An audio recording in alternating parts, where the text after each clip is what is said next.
Hello friends, तो आज के वीडियो में हम देखने जा रहे हैं डेफिनेशंस में क्या होता है। सबसे पहले हम डेफिनेशन पढ़ेंगे। Critical speed of shaft, the speed of shaft at which the shaft runs so that the additional deflection of shaft from the axis of rotation becomes infinite is known as critical speed और whirling speed. मतलब क्या होता है कि speed, shaft की वो speed जिसमें वो रन हो रही हो, सो that the additional deflection of shaft from the axis of rotation, axis of rotation से जो उसका डिफ्लेक्शन है वो इनफाइनाइट हो जाता है, उसको हम बोलते हैं क्रिटिकल और whirling speed of shaft.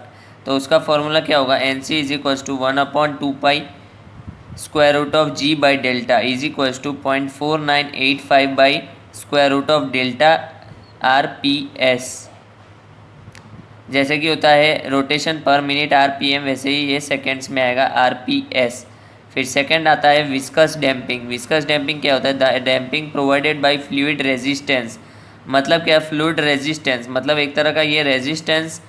Damping मतलब क्या, damping provided by fluid resistance. Fluid resistance के फ्लूइड जो है वो रेजिस्टेंस प्रोवाइड करता है, जिसको हम बोलेंगे viscous damping.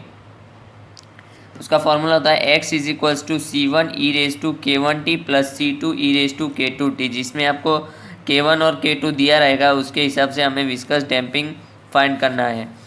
Then next comes damping factor. Damping factor क्या होता है, the ratio of actual damping coefficient C, the ratio of actual damping coefficient C to the critical damping coefficient CC is known as damping factor और damping ratio. मतलब damping ratio या damping factor क्या होता है कि coefficient of damping to the critical damping coefficient CC का ratio होता है, उसे हम बोलते हैं डैम्पिंग फैक्टर।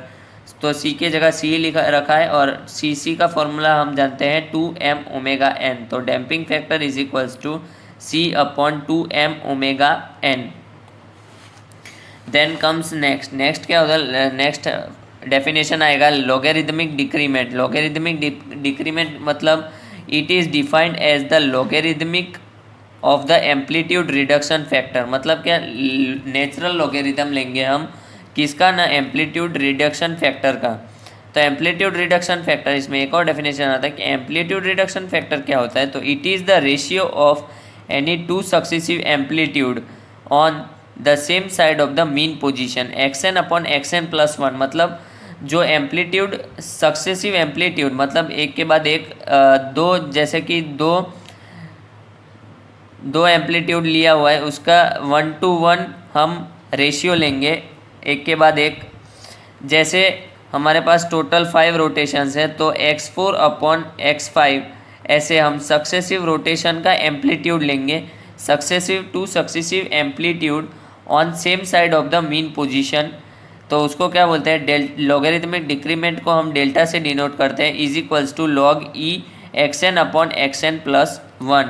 फिर मैग्नीफिकेशन फैक्टर। मैग्नीफिकेशन क्या फैक्टर किसे बोलते हैं हम, maximum displacement of the forced vibration x max to the deflection due to the static force F x0। मतलब डी मैग्नीफिकेशन फैक्टर को बोलते हैं D is equals to x max upon x0 is equals to 1/√ऑफ C²⍵² plus 1 - ω² divided by ω_n² का whole square. Okay, so next definition हम देखते हैं कि आइसोलेशन फैक्टर और ट्रांसमिसिबिलिटी रेशियो किसे बोलते हैं, the ratio of force transmitted that is Ft to the force applied. मतलब फोर्स कितना ट्रांसमिट करेगा डिवाइडेड